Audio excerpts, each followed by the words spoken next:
반갑습니다. 반가운 얼굴들 이렇게 볼 수 있어서 좋은 것 같습니다. 우리 앞뒤로 인사 나눌까요? 마스크 다 하셨죠? 네, 마스크 꼭 착용하시고요. 네, 앞뒤로 우리 같이 한번 인사 나누겠습니다. 잘 오셨습니다.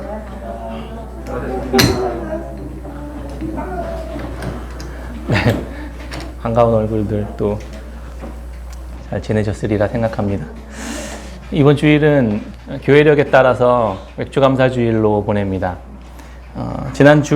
지난해 추수감사절 혹시 기억하시는지 모르겠습니다. 저희 교회에서 잡곡을 한 가마씩 이제 선물로 드렸는데 뒤에 보시면 또 한 가마씩 준비해 놨습니다. 요번에 맥주감사주일에 맞춰서 보리쌀로 한 가마 준비했습니다.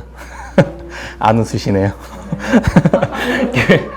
교회가 드리는 작은 선물이 코로나로 지치고 또 어려운 마음들 가운데 있는 성도님들 향한 하나님의 보호하시고 또 먹이시고 위로하시는 격려의 손길로 느껴졌으면 좋겠습니다. 히브리인들에게 굉장히 중요한 3대 절기가 있습니다. 첫 번째는 6월절입니다.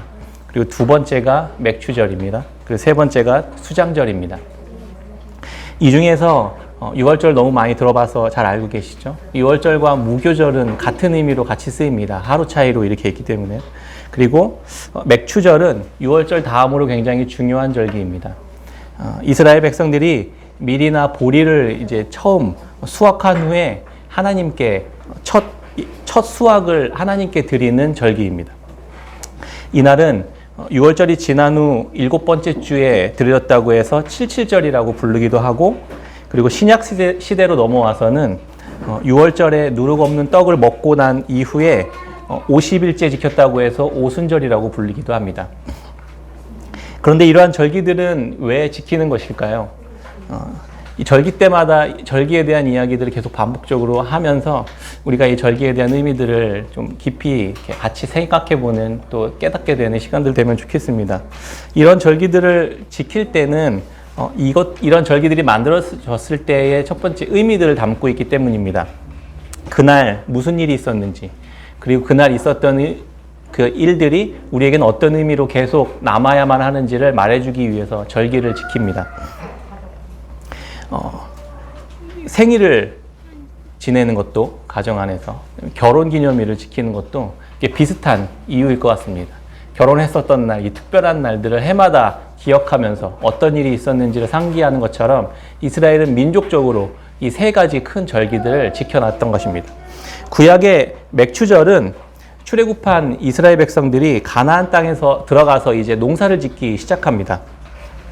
그래서 해마다 돌아오는 수확철이 될 때마다 맨 처음으로 수확했었던 밀이나 보리, 이 첫 번째 수확을 하나님께 드립니다. 그래서 광야에서는 만나 매출하기로 이렇게 날마다 공급하시는 받았다는 의미를 갖고 있지만, 가나안 땅에 들어가서는 우리가 땀 흘려 수고하고 자연스럽게 얻은 수확이지만 첫 번째 이 수확이 하나님으로부터 왔음을 고백하고 그것을 기억하는 절기가 맥추절인 것입니다. 그리고 또 하나는 중요한 것은 이 첫 번째 수확을 보면서 앞으로 이 첫 수확 이후에 계속 수확이 일어날 거잖아요. 더 풍성하고 더 부요하게 하나님께서 공급하실 것에 대한 이 기대함, 그다음에 소망함, 그리고 감사함을 가지고 하나님 앞에 그런 마음들을 갖는 것, 그것이 맥추절이 가지고 있는 원래 진짜 의미입니다.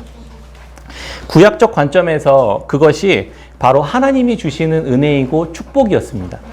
그리고 그 결과를 이스라엘 백성들은 누리고 그것이 하나님으로부터 왔다는 사실들을 날마다 기억하게 되었던 것입니다. 이렇게 맥추절의 의미는 시간이 지나고 세대가 바뀌면서 구약적 이런 축복의 의미, 풍성하게 하시는 축복의 의미를 넘어서서 동시에 이런 신약적인 의미까지 이제 나아가게 됩니다. 신약에서도 이런 절기들을 지켰거든요. 그런데 이 의미가 더 확장되고 더 깊어지는 것들을 보게 됩니다. 신약에 와서 맥추절은요, 예수님의 죽으심과 부활의 사건이 만납니다. 그래서 맥추절과 초실절의 의미들을 같이 함께 포함하게 되었습니다. 고린도전서 15장 20절 22절까지 말씀을 보면 그러나 이제 그리스도께서 죽은 자 가운데서 다시 살아나사 잠자는 자들의 첫 열매가 되셨도다. 사망이 한 사람으로 말미암았으니 죽은 자의 부활도 한 사람으로 말미암는도다. 아담 안에서 모든 사람이 죽은 것 같이 그리스도 안에서 모든 사람이 삶을 얻으리라. 예수님께서 부활의 첫 열매가 되셨다라는 말이 맥추절의 초실절의 의미들을 떠올리게 합니다. 오순절에는 성령의 강림 사건으로 예수님을 믿어서 구원받은 백성들이 계속 일어나게 되잖아요. 그래서 이 초실절, 그다음에 맥추절 이후에 오순절과 초실절과 맥추절이 이렇게 만나게 되는 것들을 보게 됩니다. 그래서 풍성한 수확을 예수님의 첫 번째 열매, 그다음에 오순절 때는 예수님을 믿는 하나님의 백성들의 많은 열매, 이렇게 연결되는 것들을 신약과 구약의 의미들을 가지고 계속 이것들을 절기들을 지켜가는 것입니다.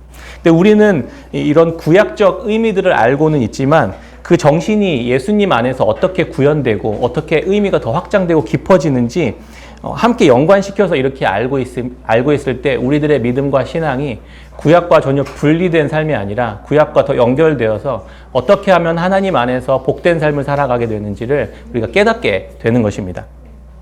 신약의 교회는 그래서 물질적이거나 또 수학의 풍성한 축복들을 넘어서서 주님의 백성들이 이제 곳곳에서 일어나는 것, 이것이 열매로 우리가 생각할 수 있는 것입니다.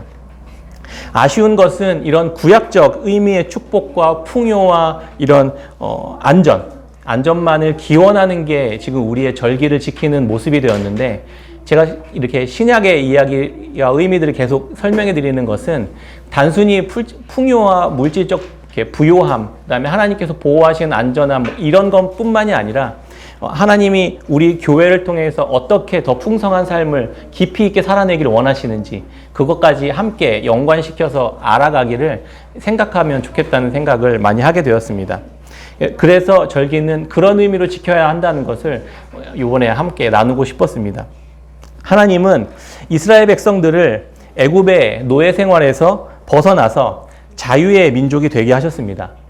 그리고 주변 나라들과는 전혀 다른 그런 선하고 의롭고 그다음에 거룩한 하나님의 백성들이 되도록 이스라엘 백성들에게 그래서 율법이라는 것을 주셨던 것입니다. 그래서 이 말씀대로 이 율법대로 살아가면 내가 너와 함께 하겠고 너의 복을 주겠다라는 말들을 구약에서 신명기의 말씀에서 했던 것입니다. 그게 바로 신명기 28장에 나와 있는 축복과 저주의 장, 이 모압 세겜 언약을 말하고 있습니다. 간단히 말하면 이렇습니다. 하나님의 말씀대로 살면 복을 받고 불순종하면 저주를 받는다는 내용입니다. 신명기 28장 1절, 9절 이렇게 한번 제가 읽어드리겠습니다. 내가 내 하나님 여호와의 말씀을 삼가 듣고 내가 오늘 내게 명령하는 그의 모든 명령을 지켜 행하면 내 하나님 여호와께서 너를 세계 모든 민족 위에 뛰어나게 하실 것이라. 내가 내 하나님 여호와의 말씀을 청종하면 이 모든 복이 내게 임하며 내게 이르리니 성읍에서도 복을 받고 들에서도 복을 받을 것이며 내 몸의 자녀와 내 토지 소산과 내 짐승의 새끼와 소와 양의 새끼가 복을 받을 것이며 내 광주리와 떡반죽 그릇이 복을 받을 것이며 내가 들어와도 복을 받고 나가도 복을 받을 것이라. 여호와께서 내게 맹세하신 대로 너를 세워 자기의 성민이 되게 하시리니 이는 내가 내 하나님 여호와의 명령을 지켜 그 길로 행할 것임이니라. 오랜만에 복이 쏟아져 들어오는 말씀을 읽어봤습니다. 예레미야 계속 저주하고 뭐 이렇게 심판받을 거다 계속 이렇게 했는데 하나님은 원래 이스라엘 백성들과 이 언약을 체결하셨던 것입니다. 복을 주시길 원하시는 원래의 마음이 하나님의 마음입니다. 복을 받을 것이다 라는 말을 싫어할 사람은 한 명도 없을 것입니다. 가는 곳마다 하는 일마다 복 받을 것이고 들어와도 복을 받고 나가도 복을 받고 좋잖아요. 복을 받는 것. 그런데 이렇게 복을 받는다는 이야기에만 우리가 매몰되어서 정말 이 말의 뜻을, 의도를 이해하지 못한다면 우리가 좀 왜곡된 신앙을 갖게 될 것입니다. 어떻게 복을 받게 되는가, 이 본문에서 어떻게 복을 받게 되는가가 되게 더 중요한 핵심 의미입니다. 이 말씀은 조건문으로 되어 있습니다. 1절에 여호와의 말씀을 삼가 듣고 명령하는 모든 명령을 지켜 행하면 이란 단서가 먼저 붙어 있습니다. 듣고 지켜 행하면 복을 받는 것입니다. 반대로 저주의 원리도 똑같습니다. 28장 15절 이후에 보면 계속 저주에 대한 이야기가 나옵니다. 내가 만일 내 하나님 여호와의 말씀을 순종하지 아니하여 내가 오늘 내게 명령하는 그의 모든 명령과 규례를 지켜 행하지 아니하면 이 모든 저주가 내게 임하며 내게 이를 것이니. 조건문으로 되어 있죠. 순종하지 않고 명령과 규례를 지켜 행하지 아니하면 저주가 임하는 것입니다. 복과 저주의 조건은 듣고 행하는가 행하지 않는가에 따라 달려 있다는 것입니다. 하나님은 하나님의 말씀대로 순종하며 살 때 자연스럽게 맺게 될 복된 결과를 하나님은 기대하셨습니다. 말씀대로 듣고 그대로 행해서 이렇게 약속한 모든 복들을 받도록 하기 위해서 하나님은 율법이라는 것을 주셨던 것입니다. 그러나 이스라엘 백성들이 지금 우리가 본문을 계속 묵상하고 있을 때 하나님께서 계속 예레미야를 통해서 말씀하시는 것은 그 지적은 이스라엘 백성들이 계속 하나님의 말씀을 듣기를 싫어한다는 것입니다. 예레미야 9장 13절 14절 우리 같이 한번 읽어볼까요? 예레미야 9장 13절 14절 한번 찾으시고 같이 읽어보면 좋겠습니다. 13절 14절 말씀입니다. 같이 읽겠습니다. 시작. 여호와께서 말씀하시되 이는 그들이 내가 그들의 앞에 세운 나의 율법을 버리고 내 목소리를 순종하지 아니하며 그대로 행하지 아니하고 그 마음의 완악함을 따라 그 조상들이 자기 가르치 따랐음이라. 예레미야의 말씀은 지켜 행하지 않은 대로 저주가 임할 것이다 라는 메시지였습니다. 이게 바로 아까 말씀드렸던 신명기 28장에 그 내용이 똑같이 기록되어 있습니다. 28장 47절에 보면 내가 모든 것이 풍족하여도 기쁨과 즐거운 마음으로 내 하나님 여호와를 섬기지 아니함으로 말미암아 내가 줄이고 목마르고 헐벗고 모든 것이 부족한 중에서 여호와께서 보내사 너를 치게 하실 적군을 섬기게 될 것이니 그가 철멍에를 내 목에 메워 마침내 너를 멸할 것이라. 벌써 많이 들어본 이야기 아닙니까? 예레미야가 이스라엘 남유다 백성들에게 지금 하는 이야기가 똑같이 언약에서 말씀에 따라 순종하지 않을 때 받게 될 저주를 이야기하고 있었던 것입니다. 똑같이 그 이야기를 하고 있었던 것입니다. 이스라엘 백성들은 지금까지 이미 충분히 풍족한 상황을 살고 있었습니다. 하나님은 약속하신 대로 이스라엘 백성들을 넉넉하게 먹고 살기 좋게 해주셨습니다. 그러나 이들은 하나님을 따르지 않고 하나님을 섬기기를 기뻐하지 않았습니다. 풍족하고 넘치도록 받았음에도 하나님 따르기를 끝까지 기뻐하지 않았던 이스라엘은 그래서 결국에는 바벨론이라는 적군에 결박당하고 쇠 멍에를 메고 끌려가 멸망하게 되는 결말을 맞게 되는 것입니다. 유다 백성들이 그렇게 되었던 원인은 바로 율법을 버렸기 때문입니다. 하나님의 말씀대로 순종하지 않는 이스라엘의 모습은 포괄적으로는 거짓된 삶이었습니다. 제가 계속 반복해서 요즘에 말씀하고 있는데 거짓된 삶에 대해서 하나님은 계속 지적하고 계셨습니다. 예레미야 8장 5절에 보면 이 예루살렘 백성이 항상 나를 떠나 물러감은 어찌함이냐. 그들이 거짓을 고집하고 돌아오기를 거절하였도다. 10절에 그러므로 내가 그들의 아내를 타인에게 주겠고 그들의 밭을 그 차지할 자들에게 주리니 그들은 가장 작은 자로부터 큰 자까지 욕심내며 선지자로부터 제사장까지 다 거짓을 행함이라.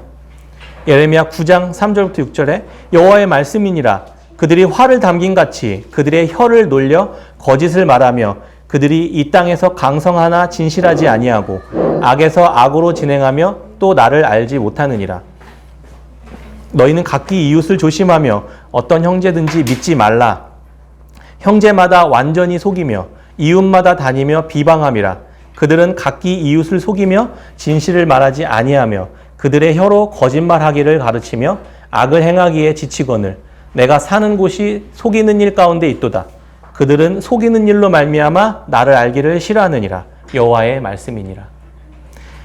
이것이 이들이 망한 이유입니다. 하나님의 율법을 가진 이스라엘 공동체가 어쩌다가 이렇게까지 되었을까요? 계속 반복해서 이야기하고 있지만 탐욕과 거짓이라는 큰 암덩어리가 공동체 전체를 지금 썩어가고 잠식해가고 있었던 것입니다.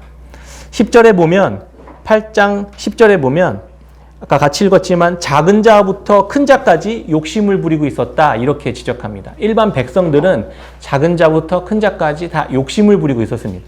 지금까지 풍족하고 부족함 없이 하나님께서 계속 제공해 주시고 있었던 그런 축복들이 분명히 있었음에도 불구하고 이들은 더 욕심을 부리고 있었던 것입니다. 거기에 만족하지 못하고 있었던 것입니다. 욕심은 더 가지기 위해 갖는 마음입니다. 하나님께서 이미 주신 축복과 풍요가 부족하게 여겨졌던 것입니다.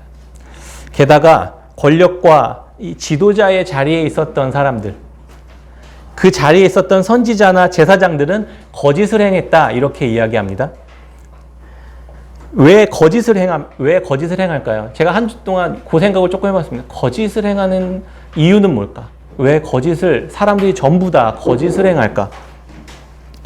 그냥 제 들었던 생각은 이미 거짓말이라는 것은 무언가를 지키기 위함이고 무언가 더 얻기 위함이기도 하지만 동시에 이미 있는 것을 빼앗기지 않기 위함입니다. 이미 가지고 있었던 것을 더 잘 지키기 위해서 우리는 거짓이라는 것을 행합니다. 잃을 것이 많아질 때 점점 거짓이 늘어나는 것을 보게 됩니다. 나보다 남이 더 손해보게 하는 것이 거짓입니다. 이렇게 이스라엘은 욕심과 거짓이 가득한 사회가 되었던 것입니다. 만약에 제가 교회 재정에 손을 대었고 비리를 저질렀다고 한번 생각해 보세요. 목사님이 비리를 저질러서 발각이 됐습니다. 여러분들은 어떤 생각을 갖게 될까요? 매우 큰 실망감을 갖게 될 것입니다. 저에 대한 믿음과 신뢰가 깨질 것입니다. 어차피 별로 믿지 않았어. 이렇게 표정들로 지금 쳐다보시는. 그렇지 않아요. 저 투명하게 잘 하고 있습니다. 언제든지 장부 공개합니다. 만약에 제가 그렇게 한다면 아마 신뢰와 믿음이 깨지는 것이 가장 큰 어려움일 것입니다. 그 문제를 한번 보게 된 뒤에 이제 제 얼굴을 한번 보면 볼수록 무슨 생각을 할까요? 저 행동이 정말 진짜일까? 저 말이 정말 사실일까? 저 말은 믿어도 될까? 이런 마음이 우리 안에 싹트기 시작할 것입니다. 욕심과 거짓은 그렇게 공동체 전체의 신뢰라는 것을 깨트리는 굉장히 무서운 암적인 존재로 퍼지게 됩니다. 그러니까 저 사람도 내가 못 믿겠는데 저 사람 계속 속여서 뭔가 자꾸 자기 걸 잃어가는데 나라고 계속 정직하게 생활할 수 없는 거잖아요. 그러니까 계속 공동체 안에 거짓과 속임이 계속 만연해져 가는 것입니다. 하나님이 그래서 이것을 굉장히 싫어했었던 것입니다. 서로에 대한 신뢰가 깨어지는 것. 모든 관계 속에서 제일 중요한 것은 신뢰가 깨어지는 것입니다. 그래서 공동체는 신뢰가 깨어지면 하나됨을 상실합니다. 왜냐하면 계속 의심하게 되거든요. 그래서 어떤 사람이 속이고 거짓을 꾸미고 그래서 다른 사람이 속고 그러면 그 사람은 의심하게 되고 또 그 사람은 다시 속지 않기 위해 자기도 거짓을 행하기 시작하는 것입니다. 공동체는 이렇게 악순환을 통해 점점 서로 신뢰가 깨어지며 하나됨이 깨어지며 점점 몰락해 가게 될 것입니다. 이스라엘 백성들은 하나님 앞에 나아가서까지 거짓을 행하기 시작합니다. 왜 이렇게 거짓으로 가득한 유대 공동체가 하나님을 대하기를 싫어했는지 이제 조금씩 이해가 되기 시작했습니다. 말씀에 순종하기 싫어했습니다. 이들은요. 왜냐하면 하나님께 나아가면 나아갈수록 하나님의 율법을 지키면 지킬수록 하나님은 거짓을 드러내라고 하시거든요. 온전히 율법을 따라 행하면 행할수록 정직해져야만 하거든요. 그리고 진실할 수밖에 없기 때문입니다.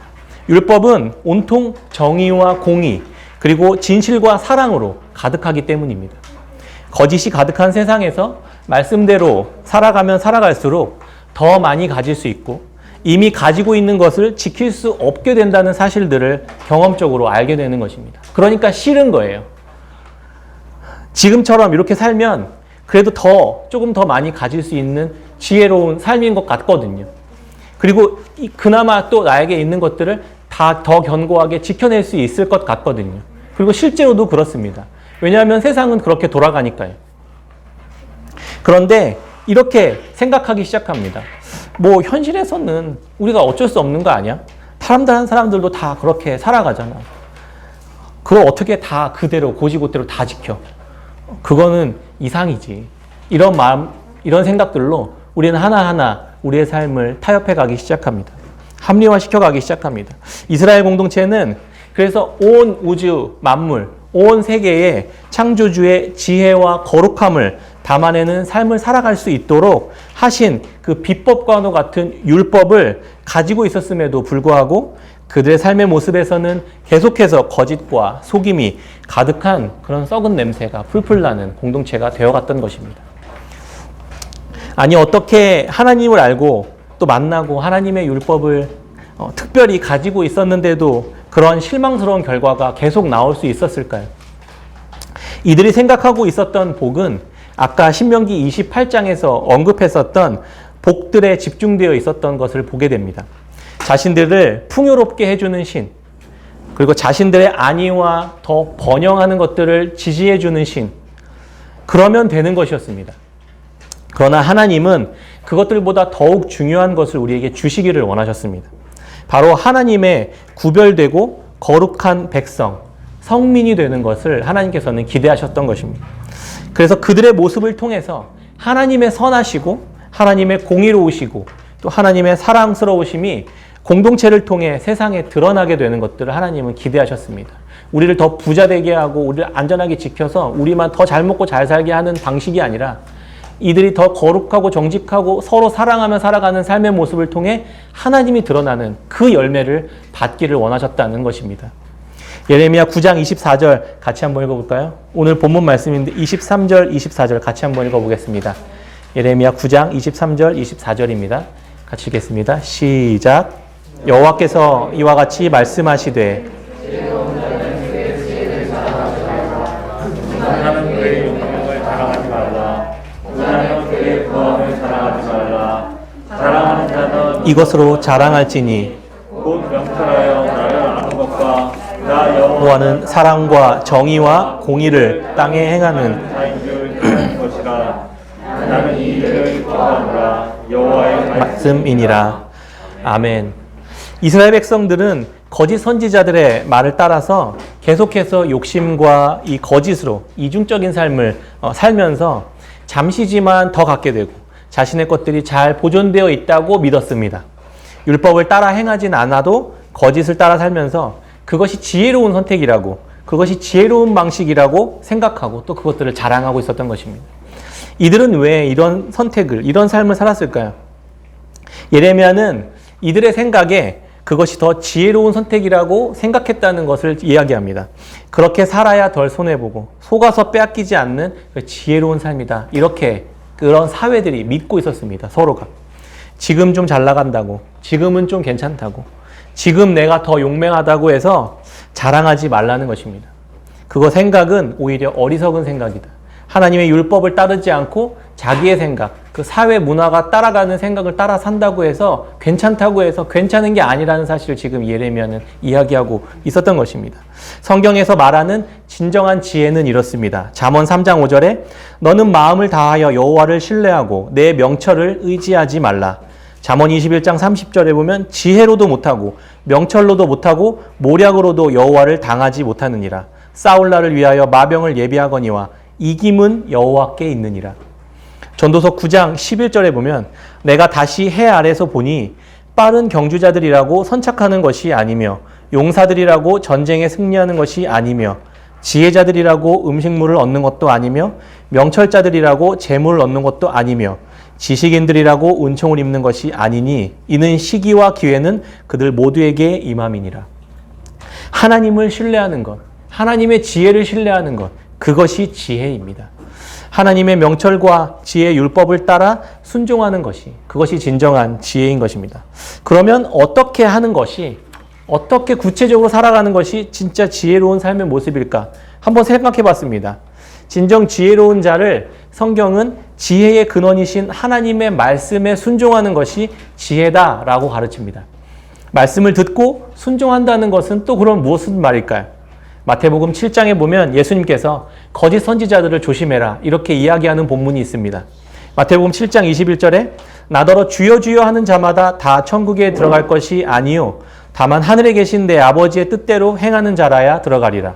24절에 그러므로 누구든지 나의 이 말을 듣고 행하는 자는 그 집을 반석 위에 지은 지혜로운 사람 같으니 비가 내리고 창수가 나고 바람이 불어 그 집에 부딪히되 무너지지 아니하나니 이는 주추를 반석 위에 놓은 까닭이요 나의 이 말을 듣고 행하지 아니하는 자는 그 집을 모래 위에 지은 어리석은 사람 같으리니 비가 내리고 창수가 나고 바람이 불어 그 집에 부딪힘에 무너져 그 무너짐이 심하니라. 똑같이 이야기하고 있죠. 그 말씀에 따라 순종하는 자, 듣고 행하는 자는 반석 위에 지은 지혜로운 사람이고 행하지 않는 자는 모래 위에 지은 그런 어리석은 사람과 같다. 이렇게 이야기하고 있는 것입니다. 거짓 선지자들은 겉으로만 신앙이 있는 척, 믿음이 있는 척하며 주여 주여 한다는 것입니다. 하나님은 그러한 겉모습의 열매들을 보는 것이 아니다. 이렇게 이야기합니다. 말씀의 가르침을 들은 대로 행하고 있는가, 지금 지키고 있는가, 그것이 어리석어 보이든 상관없이, 그것이 손해를 가져오든 상관없이 행하고 있는가, 이것이 지혜로운 것이라는 것입니다. 구약의 율법을 다 정리하고 또 구약의 선지서 중에서 가장 두꺼운 이 예레미야의 이 말씀을 압축해서 한 문장으로 말하면 7장 12절입니다. 마태복음 7장 12절에 그러므로 무엇이든지 남에게 대접을 받고자 하는 대로 너희도 남을 대접하라. 이것이 율법이요 선지자니라. 들은 대로 행하는가? 그리고 그 들은 대로 행하는 삶이 내가 남에게 대접을 받고자 하는 대로 행하고 있는가라는 사실입니다. 이게 율법의 엑기스라는 겁니다. 이것을 세상에서도 황금률이라고 부릅니다. 더 얻으려는 것을 그런 욕심을 내고 속여서 지켜내지는 못할 망정 내가 받고 싶은 대로 대접하면 어떻게 되는지 잘 아시죠? 이스라엘 백성들도 똑같은 그러한 율법의 도전 앞에 섰던 것입니다. 내가 더 얻고 내 것을 지켜내기 위해서 거짓을 선택할 것인가? 아니면 율법의 말씀의 정신에 따라 내가 남에게 대접받고 싶은 대로 남을 대접하면서 살 것인가? 이것은 지켜낼 것이 아니라 더 쓰게 되는 것입니다. 지키는 것이 아니라 더 손해보는 삶을 지금 이야기하고 있는 것입니다. 율법의 정신이 바로 여기에 있습니다. 말씀대로 사는 삶을 따라 걷는 사람들이 많지 않습니다. 하나님의 백성들의 지혜로운 선택은 율법을 지키는 것이고 하나님의 말씀을 지키는 것입니다. 그 모습으로 드러나는 자들은 많지 않습니다. 그래서 그 본문 바로 뒤에 마태복음 7장 13절에 예수님이 이렇게 설명해 주고 있습니다. 좁은 문으로 들어가라. 멸망으로 인도하는 문은 크고 그 길이 넓어 그리로 들어가는 자가 많고 생명으로 인도하는 문은 좁고 길이 협착하여 찾는 자가 적음이니라. 복음에 따라 율법에 따라 말씀에 따라 정말 살아가는 지혜로운 자는 많지 않습니다. 많은 사람들이 그 길로 걸어간다고 해서 그게 진리가 아닙니다. 그게 옳은 것이 아닐 수 있을 가능성이 더 많습니다. 진리는 좁은 문으로 들어가는 것이고 율법은 오히려 지혜롭지 않아 보이는 자리에 율법의 핵심이 정수가 있는 것입니다. 그렇게 감추어져 있고 그렇게 숨겨져 있는 것입니다. 며칠 전에 제가 이 앞에서 깜짝 놀랄 일을 한번 보았습니다. 집 앞에 커다란 큰 사거리 그 대로 앞에서 어떤 커다란 십자가를 짊어진 어떤 아저씨 한 분이 이렇게 지나가는 것이었습니다. 게다가 맨발이었습니다. 그 큰 십자가에는 빨간색 글씨로 사도행전 16장 31절 말씀 주 예수를 믿으라 그리하면 너와 네 집이 구원을 얻으리라 라는 말씀이 큼직하게 빨갛게 적혀 있었습니다. 머리에는 가시면류관 같은 것을 쓰고 옷은 흰 천에 빨간색 핏자국처럼 이렇게 막 칠해져 있었습니다. 그리고 이렇게 십자가를 메고 큰 사거리를 이렇게 지나는 모습을 보았습니다. 많은 사람들의 시선을 한눈에 다 받았습니다. 저도 사거리를 건너다가 사거리 중간에 한복판에서 이렇게 띵 하니 잠깐 멈추어서 있었습니다.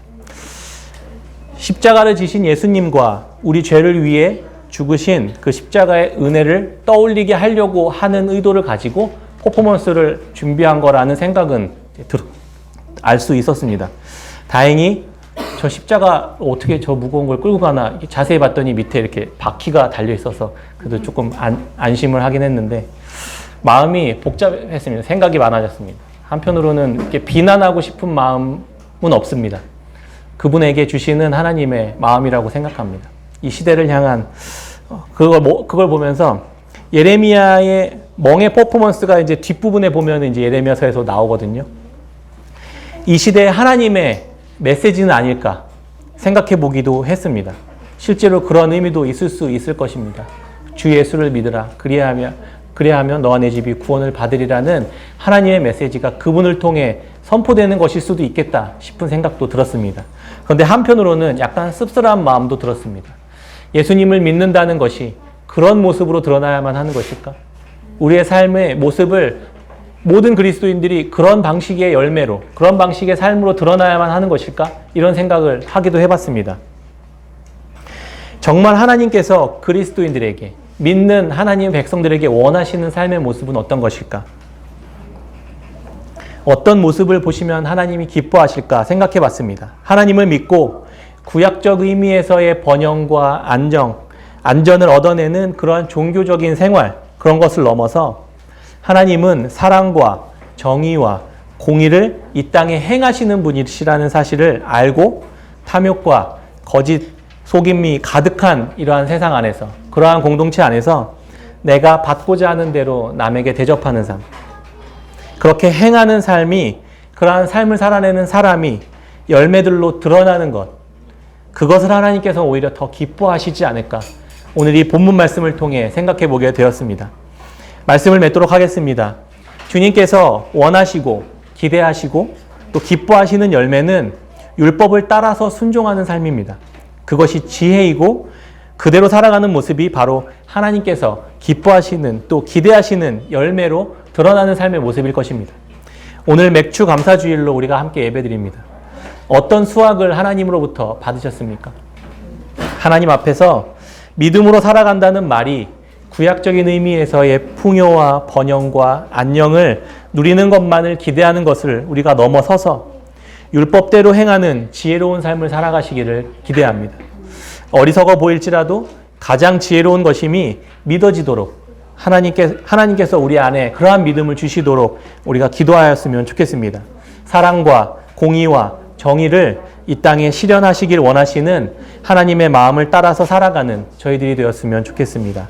어려운 시기에 더 가지려는 욕심과 빼앗기지 않으려는, 그래서 속이는 그러한 거짓된 세상 속에서 그 가치에 동참하지 않고 도리어 남에게 대접받고자 하는 대로 대접하며 좁은 길을 걷는 이 시대의 하나님의 참 백성들, 그러한 깨끗한 샘교회 성도님들 다 되시기를 주의 이름으로 축원합니다. 아멘.